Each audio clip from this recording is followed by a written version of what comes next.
what this is all about, is your right to freedom of speech.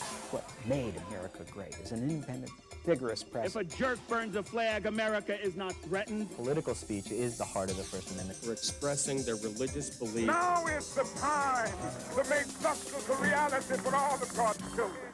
Welcome to Speaking Freely, a weekly conversation about the First Amendment, the arts, and American culture. I'm Ken Paulson, Executive Director of the First Amendment Center.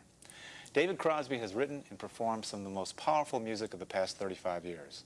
Throughout his solo career and during his years with the Byrds, Crosby, Stills, Nash & Young, and now CPR, he's demonstrated that music can make a difference.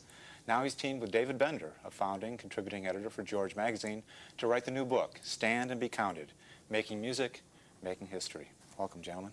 It's a book about courageous musicians and courageous music. And at a time when I read on the front page of the New York Times that record companies are routinely self-censoring themselves to enhance marketability of music. Why this project, why the book, and why the television show now? Well, to pick one of your words, courage. We are both very taken with human courage. Our heroes have been people who had the guts to stick up for what they believed in. And we saw that there had been no one looking at music being used to gather people in a cause as a phenomenon.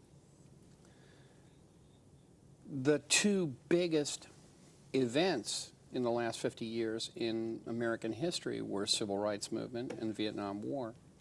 Civil rights movement was all activism. All. Vietnam War strongly affected by it.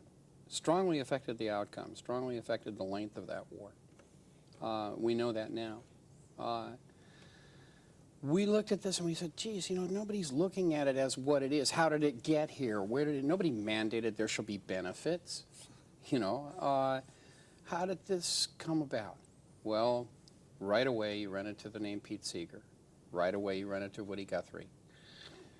I asked David to research it, and David came back with, there is no other work written on this subject. And that was irresistible to us. You know, we feel very strongly about it. We knew we had an advantage if we went to speak to the people who do it. You know, I don't have to walk in cold. I'm not, you know, it's like, how did you boys meet? I know, you know who I'm talking to, and generally we're at least acquaintances, if not close friends. And we're talking about events that we did together or that we've done, you know, separately, but the same event, you know, at different times. And it gave us a window into these people that other people didn't have. We asked them, what really matters to you? What are you willing to put yourself on the line for? What are you willing to put your rep and your honor on the line for? And why? And why? And you should see their eyes light up when you ask a question like that, because it draws something out of them which is equivalent to what the music is. It's the passion. It comes from that place that is expressed often in the art, but when you're doing an interview and a talk show, you don't normally have the chance to do it. I would watch it. You know, as a fan of the music, I got to watch David talking to many of his peers, some he'd worked with, some he hadn't met before, and there was an exchange and a give and take that you wouldn't see anywhere else. And it was a joy for me, but it also elicited some of the true motivation that I hadn't known about before. I hadn't known personally that Bonnie Raitt, as a young girl growing up, was fascinated by Joan Baez because they're both Quakers. And they came out of that tradition of... Anti-war stuff was, you know, served with breakfast for them. I mean, something we learned in doing the Stand and Be Counted, and something you'll see in the documentary, that these are the stories of where people come from. What sparked them to do this? It didn't happen, you know, for the same reasons for everybody, but everyone has a story to tell, and we learned a lot in doing this project. And as you point out in the book, it's not about your career per se, but when you talk about the kind of music that's a big part of the book, you're in the middle of a lot of it. And I wanted to ask you about, in particular, one song and one period of time. Crosby, Stills, Nash & Young, top of the world, Teach Your Children is riding the charts, and then we have the horrible shooting at Kent State. And Neil Young walks in with a song. And today, you'd have a meeting of the marketing department and say, no, teach your children's got to run another 24 weeks, and then we can cycle it out, and we'll never record and release anything like Ohio. What was that conversation about, literally abandoning a hit record in favor of a statement? Well, you're right. It's something that couldn't happen now. We have a different sort of people running the record companies now. They're lawyers and accountants, and they absolutely wouldn't do that. We were in a position then when we were very strong, and we had an ally, Ahmet Ertegun, who was one of the really great old men of the record business and a gentleman and our mentor. Nash did an astounding thing because that was his song that was going up the charts, and he pulled it. And he believed in Ohio. He believed in it, and he pulled it. He knew that we had to put Ohio out immediately. I watched Neil write it. I called Nash. Nash booked the studio, got stills. We recorded it. Within, I think it was either that night or the next night. And we gave the tapes to Ahmet, or he took the red eye to New York and had it out within a week, I think. And it was so immediate that we fulfilled that older part of our job. Our main job is to entertain, but there's also another part, which is to be the town crier, to be the troubadour, to be the guy that says 12 o'clock and all's well, or it's 11:30 and it's not so darn good. And we did that. I think it was a high point for us. But the book isn't about us. The book is about people finding a way to stick up for what they believe in, and showing that there is a line that developed. We know that Gandhi read Thoreau. We know that King read Gandhi. We know that we all followed Martin Luther King. There's a lineage here. Right. The most common thread was Pete Seeger. Right. I think they should give a course in Pete Seeger in high school. Pete Seeger is a great American. Pete exemplifies what we're talking about here in terms of a human being that lives their life in such a manner that you want to be like them. Right. You see Pete Seeger and you say, gee, I want to do that. I want to stand next to that man. I want to stand shoulder to shoulder with that guy. And he's a guy who's never, ever compromised his principles. Never. Even when he had his back to the wall, the government was saying, you're not a real American. House Un-American Activities Committee, he just told them, sorry, I'm not buying your stuff. One of the things you'll see in the documentary is a wonderful moment where Pete is describing that, and he said, Mr. Seeger, were you a member of the Communist Party? And he answered, he said, well, I was polite, if uncooperative. And he said, I wished I had done what Paul Robeson had done, which was to stand up and point at these people and say, you're the un-Americans. And what we have in here, and it's wonderful, and as a connecting link for generations, for Pete Seeger to talk about Paul Robeson, and for people now growing up to understand that was something that made it possible for Beastie Boys to sing some of the songs they're singing now, for the rap groups to sing what they're singing. It started with people like Paul Robeson and Pete Seeger. And those guys faced tremendous oppression and censorship because of the message of the music. You had an experience with the Byrds and 8 Miles High where it's just kind of insane reaction to the song. Roger McGuinn tells a story about how we were sure it was going to be a big hit, and his story is that it was written about an airplane flight. It was written about an airplane flight, but it was enough double entendre in it to where the Gavin report, just nixed it. They said, it came out at the same time. It was a little guilt by association. It came out at the same time as Dylan put out Everybody Must Get Stoned. And that was pretty unequivocal. Right. Right. And so they definitely banned our song. And there was a little bit of a wink in the writing of that song? Let's set it straight once and for all. Yeah. Gavin, by the way, they later claimed that they were simply providing it as a public service and in no way encouraging censorship. But of course, that's exactly what happened. Stations were worried about, retaining their license. What about that period of time? I mean, it seems to me that, especially in your career, David, the Byrds were certainly socially conscious. You go to Crosby, Stills, and Nash, the same story, and sometimes even more aggressively political. A song like Chicago, written by somebody who did not grow up with the First Amendment.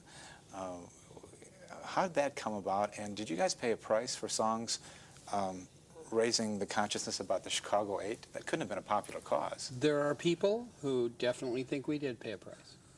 I don't. And Nash didn't need to grow up in this country with the First Amendment. He grew up with a conscience. And he knows that telling the truth is the right thing. And he felt strongly that that was a travesty of American justice, and it was. It was a complete travesty. You can't chain a man to a chair and gag him and say that you're having a free trial. It doesn't work that way. You know, I think Graham has been one of the most courageous, you know, guys I've known in my life in terms of speaking out for what he really believes, and he's done it over and over and over again. And he's a good example for it, man. He's fearless. And Graham's an American citizen, and one of the things, and I remember when we talked to him about this, one of the things he said was that when he came to this country, his love of the Constitution, love of what the principles that govern America taught him was possible in this country, motivated him to write that kind of a song. And that Chicago and some of the actions that, you know, Crosby, Stills, Nash & Young were involved in terms of speaking out came from looking at this Constitution and saying this is something that we should all stand up for. And looking for the freedom to express it. Right. You know, he sees, you know, people willing to do exactly what we wrote the book about, stick up for what they believe in, yeah, and get away with it. You know, we have a great country. I believe deeply, and have all my life, in the Constitution, the Bill of Rights, the Declaration of Independence. I think it's the finest defense of personal freedom that's ever taken place. I know that it's descended from the Magna Carta and the French Constitution, but I think it is a brilliant, brilliant structure. And he saw that. He saw how much freedom we have here, and it's a treasure. From time to time, when I've seen Crosby, Stills, Nash play in recent years, I believe you've done Ohio as part of your set. Mm-hmm. Does it still have the same emotion for you? Every time. I played it last night. I get chills. You can't have a country shooting its own children and not know that there is a sickness in the land, and there was. We were in Washington, D.C. About 6 months ago for an event, a rally, I think it was for campaign finance reform. And some students came up at the end of the rally, came up to David, and one of them had a Kent State t-shirt on. And couldn't have been more than 20 years old, so he wasn't alive when this happened. And he looked at David and he said, "Sir, Mr. Crosby, I just want to tell you how much that song means to us, and thank you for writing it." Now, you know, I hadn't heard that before. He hears it all the time, but I know what the song means to me. I saw it last night when they played it and what it means to an audience today. Those lyrics and those words resonate because they touch a chord that is so deep, and it isn't about just an event anymore. It is about how we need to live our lives and what we need to remember. But you're totally right. The business now would not allow that. I'm amazed at what some of the hip-hop people and rap people are getting away with saying, you know. But I know that in pop music, you know, no way. You would be crushed like a bug if you tried to say that stuff. So where does that passion go today? Where is that? Into activism. You know, we looked at this and we thought, gee, you know, we'll be able to show how we passed on the torch, you know, to these younger people. Not true. Bull. They already knew. They all knew. They didn't need us to show them the way. These kids worked out very early on, all of them, that they had principles, that they had things that truly mattered to them. It's a key thing. If you don't have something that you're willing to stick up for, fight for, you have a very empty life. Having something that matters to you that much raises your life, makes it much, much better. And these kids knew that. Every one of them we talked to, Eddie Vedder, Michael Stipe, Jewel, you know, was just a kid. Adam Yauch, very much. Adam Yauch, he's a Buddhist, and this is, he is organizing on Buddhist principles, particularly in terms of nonviolence. And these Tibetan freedom concerts that are now, I think, in their 4th year, these are some of the hugest rock and roll events ever held, actually, and some of the most amazing artists of across the board participating. They do it because Adam asks, and he's willing to go out there because he has learned that it's something that can make a difference. And again, one of the stories, we talk about this all the time, it's amazing to me. He grew up in New York City when the No Nukes concerts were held here in the late 70s. There was a big rally in Battery Park, and it was a free rally. Pete Seeger performed, Crosby, Stills, Nash performed, and Adam Yauch was a teenager, probably couldn't drive yet, came down and handed out leaflets for anti-nuclear activism. Now, he grew up with that tradition. His parents were against the war, but he remembered, and he told us this, he remembered that looking out and seeing that musicians can attract all these people around a cause. And fast forward 20 years later, he realizes, hey, I can do this too. I've got a band, I can have an impact. You know, David's right, it's not about passing the torch. Maybe some of the techniques, maybe some of the methodology There might is be some handed down. inspiration, but it wasn't the way we thought it would be, you know, where we could pat ourselves on the back. Well, there is a generation, I think, that believes all the meaningful music took place between 1960 and 1969. You tell an extraordinary story in the book about your own childhood. At age 10, you hear a song called Strange Fruit. Could you talk a little bit about your reaction to that? Strange Fruit was my painful introduction to racism. I was listening to a record by Josh White, a wonderful folk singer, and he was singing that song. Billie Holiday made it famous, but Josh is the one that I heard it sing it. And I said, "What's he talking about, Mom?" And my mother started crying, and she did not want to tell me. And I said, "No, you can tell me." And she said, "Well, it's the strange fruit are people hung in the trees, black people hung there by white people that didn't like them." And that was a tough one for me. It's hard to wrap your little 5-year-old mind around that. Doesn't really compute to a kid. I guess I've been pretty strongly anti-racist ever since. Although the book is not about you, certainly your lives are reflected, and there's a passage in here about the night Bobby Kennedy is killed. And you're 12 years old, David? I was then. Yeah, you've grown since yeah, then. You were 12 years old, and you were a volunteer with the Bobby Kennedy campaign. The presidential campaign in '68. In California. Mm-hmm. And you were with Rosemary Clooney as well. Well, she was, I met her that night, and she was performing that night as artists. She was one of those who had campaigned for Robert Kennedy. A lot of artists went out on the campaign trail for candidates. And I was with her that night, and actually at the moment that Senator Kennedy was shot, I remember that it was the last time I've seen her, which is 32 years ago. She was supposed to sing at the overflow room downstairs, and the senator was supposed to exit one side of the stage to see Rosemary Clooney, and at the last minute, you can hear it on the tape, someone says, "This way, Senator," and he goes the other way. What happened that night was, obviously for a kid, I remember seeing people in shock, and I you know, when you're 12, you've never seen that. I didn't understand why adults were crying, and people were doubled over and, you know, just absolute racked with emotion. And I couldn't process it, really. You know, and I think I'm lucky for having had it happen at that age, because I was just young enough to be able to sort of step back from it. But what did happen, I remember a month later looking at magazines and just sobbing because the reality of it finally sunk in. And within a year, as I started to know music, and the very first album I ever owned happened to be the very first Crosby, Stills, and Nash album, by coincidence, as it happens. There was a song called Long Time Gone, and we do talk about it because it had a huge impact on my ability to go forward and to say, maybe, you know, out of the darkest things, it's still possible to see some light. Right. I know personally that that's how the song kept me going. And I know for a lot of other people, and I've talked about this with many other Kennedy folk, you know, people who worked for Robert Kennedy and cared about him, were touched by that song. And you know, David has analogized sometimes as to, you know, songs are like paper airplanes. You toss them out, and you know, you don't know from a tall building where they're going to land.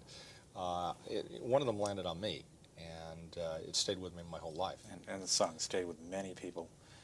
You wrote that the night of the shooting? Wrote it partly that night, partly shortly thereafter. I mean, there are other songs, you know, that I think are even stronger. I think Sting's "They Dance Along" is one of the great songs of our times. You know, that one really gets me. I think Springsteen's done it several times. I think he just did it again. 41 Bullets. There's a wonderful thing that he says in the interviews, which is that it's very hard to lie when you're singing. Sting says this in the documentary. Wonderfully. And we have such incredible stories, man. We don't have time to tell them all to you. There's the 6 Bullets story from Harry Belafonte. There are stories of Joan Baez when she was going down and trying to play, you know, in the South. There's stories of all of them. You know, the civil rights people weren't just risking their time or their rep or their career or stuff like we do. You know, they were risking their lives. How do you feel about the generation you grew up with? Have they retained the spirit that you had in 1969? Hard to generalize. I think largely yes, because I think most of us came to the same conclusion I did, which is that most of the causes we espoused, we were right about. Peace is better than war. Racism stinks. Civil rights are crucial. You know, and we weren't wrong. We weren't wrong about any of that. We were wrong about the drugs, but we weren't wrong about any of the rest of it. There are several people, Mr. Belafonte, Peter Yarrow, who emerge as just heroes in this book. And they're people that I think a lot of Americans don't think about daily or regularly. They're familiar with their work in the past, but don't recognize their contribution to the American fabric. Peter Yarrow and Peter, Paul, and Mary were there every step of the way from the earliest days of the civil rights movement, risking their lives, as David said, in times when if you went down there, you really didn't know what bullet was going to go whizzing by your ear. Right. But Peter tells us stories that are in the book and in the documentary of organizing in the Vietnam War period, which I don't think a lot of people do realize. They think of Peter, Paul, and Mary and you know, the earliest days of folk music. It was Peter, particularly, who moved a lot of artists, including a lot of rock and roll artists, into organizing against the war. He organized concerts in New York City. He had concerts where Jimi Hendrix and Janis Joplin, the only 2 benefits we were able to find that either of them ever did, Peter Yarrow organized, and they were anti-war and Vietnam veterans against the war in 1970, right before they died. I mean, it's an amazing fact. You know, Jimi Hendrix on stage for something, you know, at that crucial time. Imagine, you know, the significance today if people realized, you know, artists of that stature moving around the cause. It had an impact. Peter Yarrow did that. Harry Belafonte is one of the most dignified, well-educated, lucid, focused, eloquent men I have ever met in my life, and has a sense of humanity to him and a sense of what really matters. I wish I could run him for president. He wouldn't take the job. But he's a truly wonderful human being. And he was certainly one of the most astounding interviews. The man is a walking history book. You know, he was walking next to Martin Luther King at all of those things. It was him. He was there. He was the guy next to him. And he told us stuff that you won't believe. If the 6 Bullets story doesn't make your hair stand on end and make you want to cry, I didn't. So now you have to tell it. You really do need to tell it. Do you? Okay, I'll tell Please. it. In the Harry Belafonte interview, he said, I went, in this wonderful whispery voice, I went to an event with Dr. King, and when I arrived there, there was a large man, a sheriff, who looked at me with hatred, with real anger in his eyes. And I couldn't help but notice him, but I ignored him, and I went on to do what we came to do. Dr. King spoke, I sang, we did what we had come to do. He said, when I came back into the holding pen, he called it, in the back, he said, this man came up and tried to speak to me, and he couldn't speak to me. It was something he wanted to say, but he could not speak. He walked away. And I was fascinated. I wanted to know what he had been trying to tell me. The next morning, I was in the hotel, and I was checking out. I'm speaking as Harry here. And he says, and there was an envelope for me. I took the envelope. It was very heavy. I opened it up. I poured out, and there were 6 bullets in the envelope. And a note. And the note said, I give you the bullets from my gun. You and Dr. King have shown me that violence is not the way. I will try to find something more useful to do with my life. Wonderful story. It's a great story. Inspiring book. Thank both of you for being here. The documentary is extraordinary, a lot of footage people have not seen for many years. And it tells a story about passion, and it proves, I think, once again, that music can matter. It's been a pleasure to visit with David Crosby and David Bender, co-authors of the book Stand and Be Counted, Making Music, Making History. I'm Ken Paulson, back next week with another conversation about the First Amendment, the arts, and American culture. I hope you can join us then for Speaking Freely.